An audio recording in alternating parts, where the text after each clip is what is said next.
Gary, tell us about this photo. Well, you can see the joy in our faces there. It's obviously a happy moment. This was in the fall and close to Christmas of 1969. My team and I had been assigned to what was called radio relay. And so that meant that we were on a mountaintop helping communicate between my hire, or the base camp, and a company that was doing a mission in a lower area that they didn't have good radio connection with the base. Okay. And so my team was to relay anything they needed to the base camp. Mm-hmm. So we were out for about 3 days before we were notified that the mission had been canceled, which was typical of Vietnam, I think. Yeah. It was a big build-up and then nothing happened. Mm-hmm. And so here we are. I've just been, this major that was the commander of that operation, he heard about us. He came into the company area and he said, he thanked us for being out there for him and putting our lives on the line for that company operation. And he wanted to congratulate us by giving us 2/5 of Seagram's Crown Royal, which I'd never tasted Seagram's Crown Royal. I didn't know what it was like, but my team had obviously were more familiar with it than I was. But so I did have to smile for the camera anyway. Sure. So a nice gift there. So yeah, it was a great recognition, really. Yeah. So we have a 4-man crew here. Tell us about was that your LRRP team? That was my LRRP team, right. So tell us, LRRP, Long Range Reconnaissance Patrol. Exactly. Tell us what that involved. What was the job of a LRRP? Well, the job of a LRRP was to do, we would spend a week in the field, probably, looking for bad guys. I always say it is the easiest way to identify it. But we were, first of all, we're given an area of operation from my hire, and then I would locate it on a map, and then plot out what we would do when we got on the ground. And we would go to different areas throughout there, looking for any evidence of troop movement or of the enemy. Sure. Okay. And so. And the point being to pass that intelligence back. Right. I would notify. In fact, the one time I was on a mission and we were a little bit too noisy in the morning, and we got some incoming rounds. I immediately called my hire and said, "We've got some activity here." Right. Officer or NCO. On my base camp. Yeah. And so they sent a company out of they airlifted a company into that AO, that area of operation, and looked for the bad guys. Because that was what we did. Once we found them, we didn't have to engage them. We'd call the air mobile in to engage any bad guys. Yeah. And so it was nice duty when you think about it, because I didn't have to sleep in the field. Except when I was on mission, I'd sleep on the field. But when I was at home or I was in a base camp, we slept in cots and had barracks that we slept in, had hot meals as well. And would it be a week in the field, a week in the base kind of thing? Yeah, kind of a week on, week off.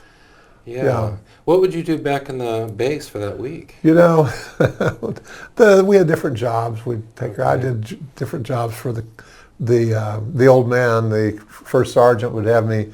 He liked to have me make signs for the company area and reminders to take your pill, your malaria pill, and anything else was on his mind. And I remember doing that. Yeah. But guys who just play cards, they would do whatever they could to keep themselves busy. As it turned out, I found out years later that a lot of my guys would be out getting high, smoking dope.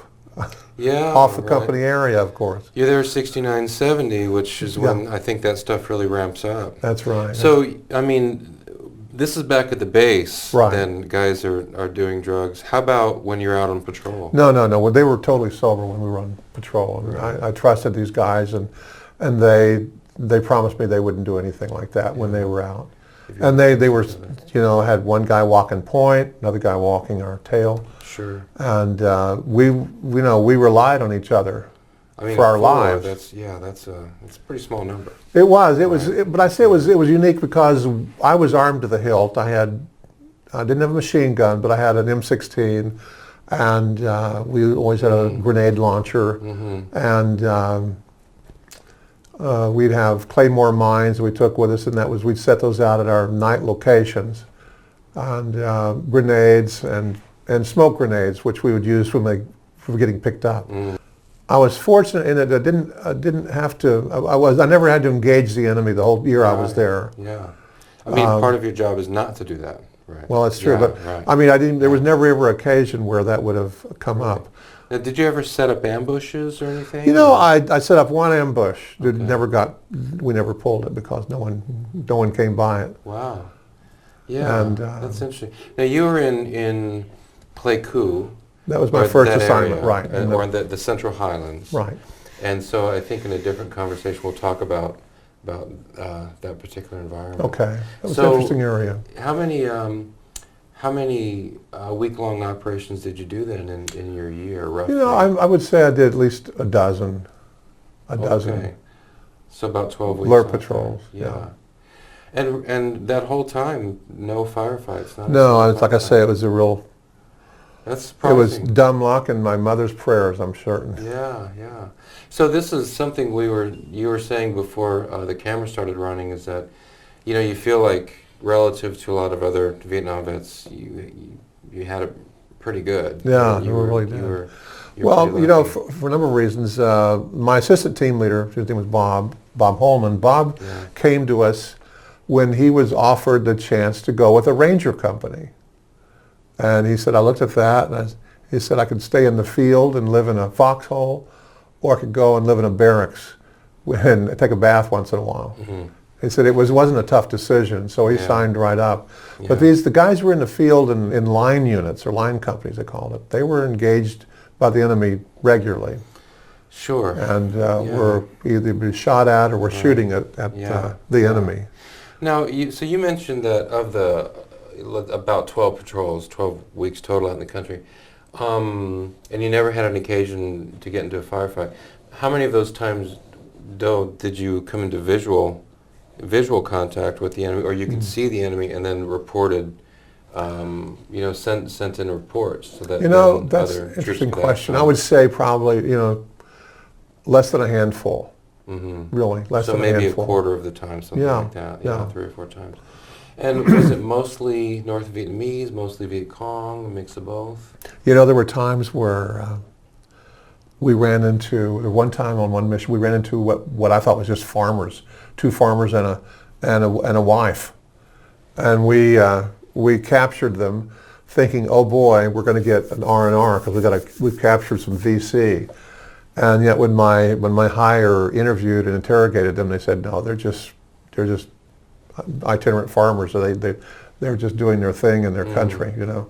And so I ran into that quite a bit, where it was actually people that was just lived in the neighborhood. You know, we were the guerrilla warriors, and they were at their home doing their job.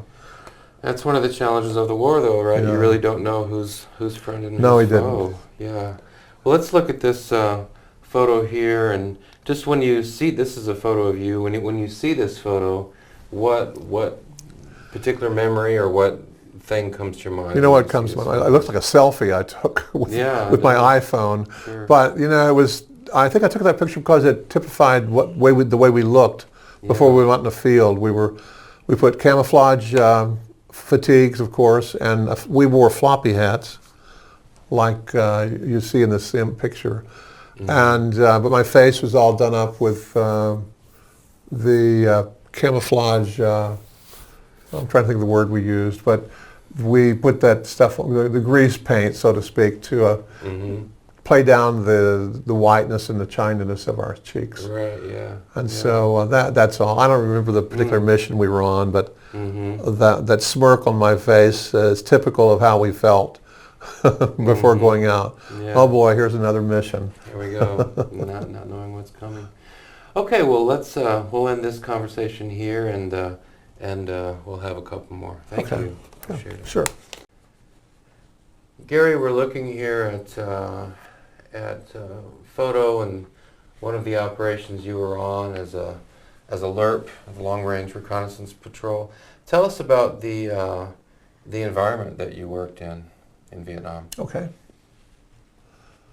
That was this was a typical shot of our terrain. We were in the Central Highlands, and so that looks like what we called elephant grass. Right. Yeah. And it was very tall. You could get lost in it.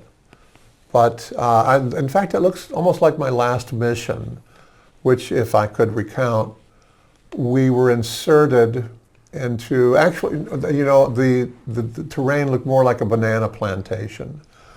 And it was absolutely beautiful. I was taken aback by the beauty of the place. Sure. Just enormous. We landed, the chopper dropped us off, and what we would do is we would hit the ground and then wait for the choppers to leave and for everything to become quiet again so we could detect any movement. Mm-hmm. Yeah. And what was interesting about this mission was I immediately hear what's called an Air Force bird dog overhead. And they were the spotter planes for the Air Force. Okay. And I'd used them on occasion when I wanted to call in a bombing mission. And so I immediately got on the horn and called my higher. I said, hey, you guys didn't tell me that the Air Force was in my neighborhood, meaning my AO, or area of operation. And the communicator says to me, well, we didn't know, Sarge, we'll check on it. And so he goes off the air. And about this time, I hear a F-4 Phantom, and I look up and it's screaming right down on me. Wow. And pretty soon it's dropping bombs around us. And we were almost the recipients of collateral damage that day. This was my last mission, like I say.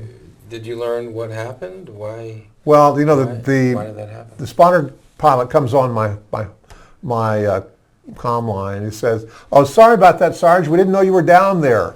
Oh no! And I'm screaming at him. Was it just getting rid of ordnance or something? Or well, that's what he said. I said, well, what's the deal? And he said, oh, my guys don't like to land with their ordnance. And so they were looking for a place to drop it. I didn't know you were there. And he apologized profusely. Hey. And to this day, I've talked to Air Force pilots and Air Bird Dog pilots too. And they've all swear that they never did that. They were looking at a target.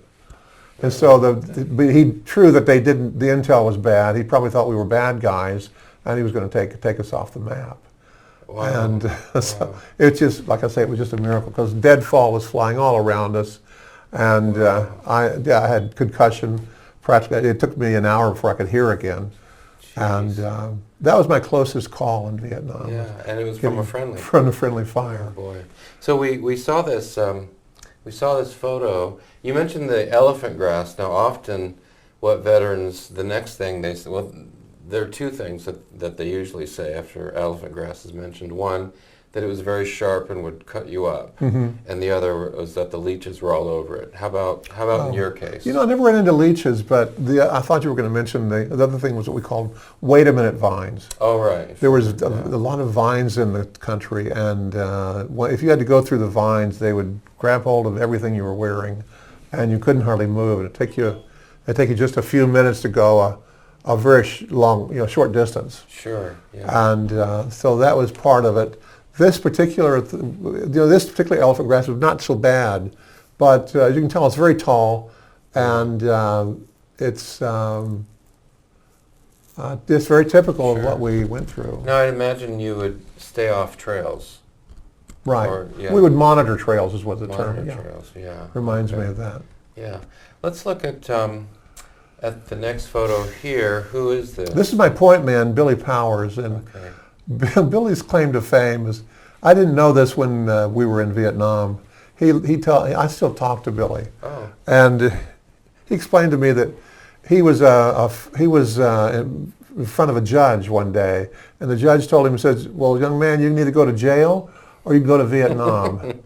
And so he joined the Army, and they let him off the hook. Okay. And so this was one of my best troops. Wow. And he did a good job. By point man meaning he's the one sort of blazing your right, trail. He's ahead of us. I was usually second, and my assistant team leader was behind me, and we didn't move very fast. It was just you creeped through the jungle. Very slowly. And I'm guessing communication involved a lot of hand signals? Hand signals, right. Yeah. How many signals were in LRRP's standard vocabulary? Well, that's a Do you good have any idea question. what that is? I think just the typical stuff of, stop and quiet. Yeah, sure. In fact, one of the reasons that I actually got out of the field was because we were on a mission where we spotted those Chinese Rangers. Yeah. And it took me a while to see them, and I said, "What are we talking about here?" Mm. And the guy said, "Shh, can't you hear that?"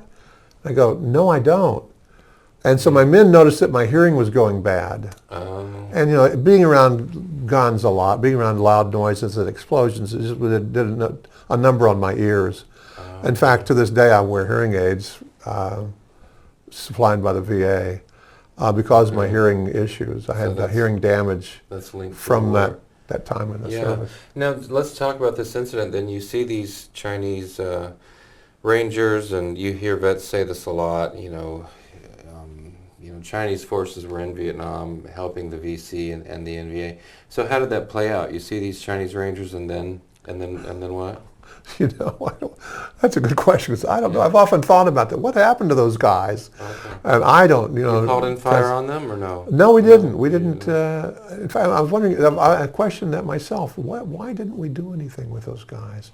Well, we figured they were the vanguard of another unit, and so we stopped. We waited to see if there was any more coming. Sure. And when we didn't see any more, well, we just let them go their way. Now, how did you get into the LRRPs anyway? I mean, there aren't a lot of LRRPs, right? So how did you get into it? What were the particular skills, that you had that got you into that job? When I was at NCO school at Fort Benning, Georgia, they were all the time trying to promote the next best thing.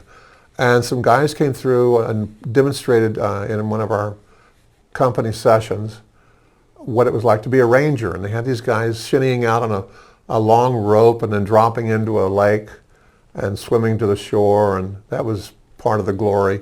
Mm. Or we saw them rappel down a cliff, and it looked really romantic and exciting to me. And I don't, sure. As I think about it today, I might have made a different decision, but I thought, wow, that looks pretty cool. And I was kind of gung-ho at the time. Mm-hmm. And so I said, I signed up to be a ranger. And so the Rangers were specialized in guerrilla warfare, and they were given more training than the average troop was. Yeah. And part of our training was they'd wanted to simulate the pressures and the angst of being in a wartime situation, and they'd send us on these outings where they'd promise us locations we're going to be eating dinner at. Mm. And we'd show up there, and the meal would never make it. Oh. And so they said, sorry, they couldn't, they got bombed or something, and so, to simulate a wartime situation. So it was interesting training.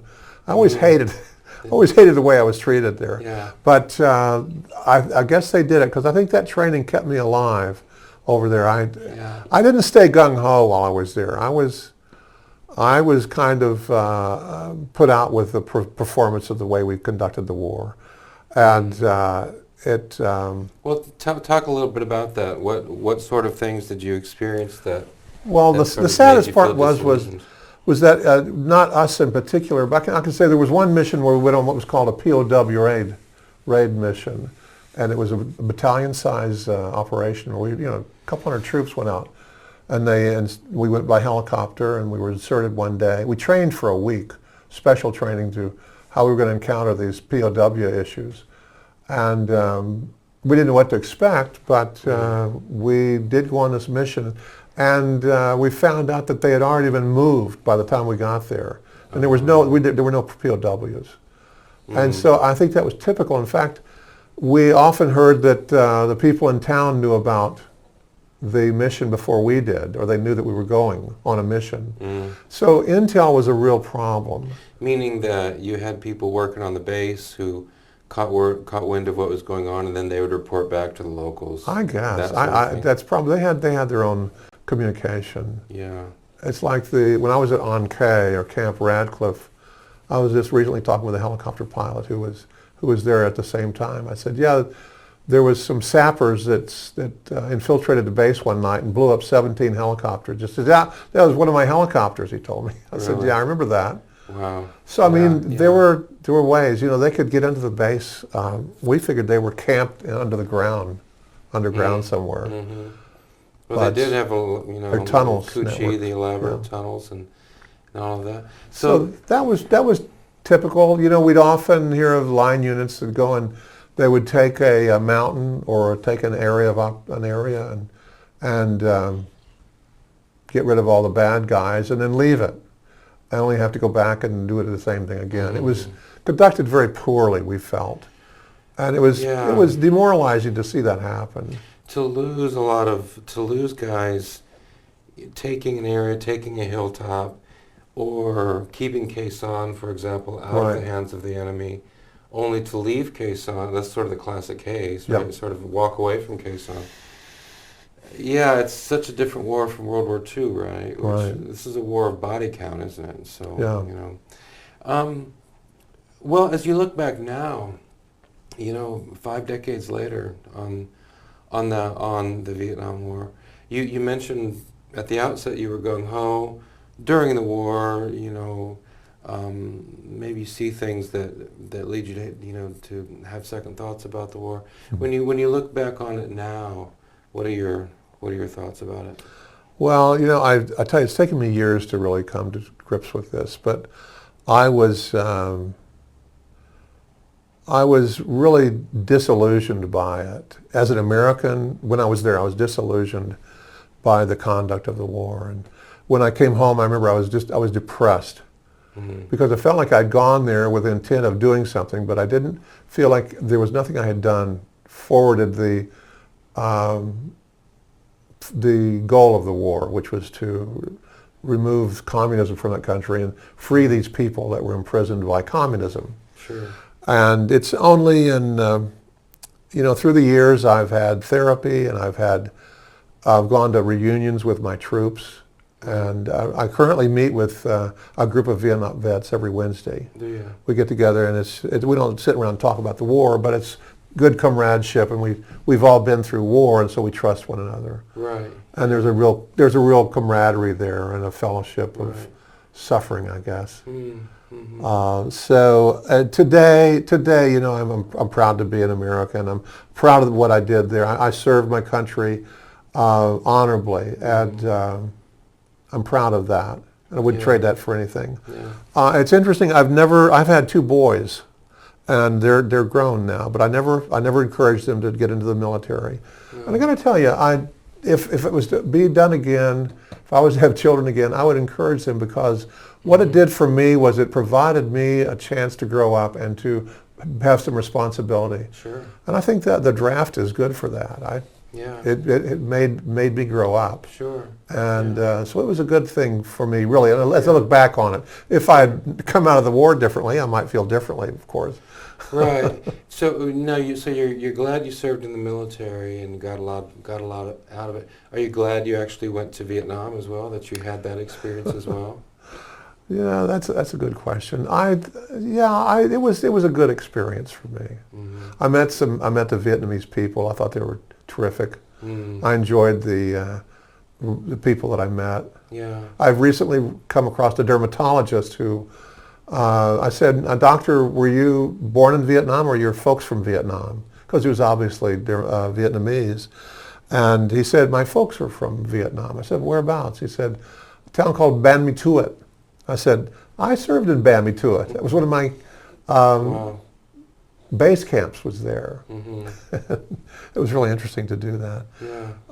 And it was interesting to run into someone from that town, because I've never. Did his family leave South Vietnam after 75? I suppose he was in his probably late 30s, mid to late 30s, so he'd have left. What, 74, 75? Yeah, after the war, I'm sure. All veterans will have all kinds of different responses to this. So this is just, you're speaking just for yourself. But when you look back on the war and the way it was prosecuted and everything involved in the war, what do you think was the main problem? I mean, why didn't that work out? And of course, you're just giving your own perspective, but why didn't that work out? You did mention the tactics of the war, just seemed weird. We lose guys, we get into these fights, we take the territory, but then just leave the territory and the enemy's back in the territory. That's one thing. Is there something that sticks out in your mind as kind of a major reason why that thing didn't work out? Gosh, I've been toying with this because I'm reading the Pentagon Papers, which is very telling. Sure. And my kids, my daughter gave me the book, The Vietnam War by Ken Burns, and you may have watched the Sure, yeah. 10-episode Yeah. show that he put on it. And that to me revealed what some of the issues and the problems we had with the war, and I say that I think this dogged American optimism kept us over there, and all from Johnson, I mean from Kennedy through Nixon. You know, that we're just about at the end. All of our generals say that all we need is just another year, and we'll have them eradicate the communists. Sure. And of course, if you saw that movie, the stories that Burns shows, I thought it was pretty right on, because I've heard stories that were just what he said.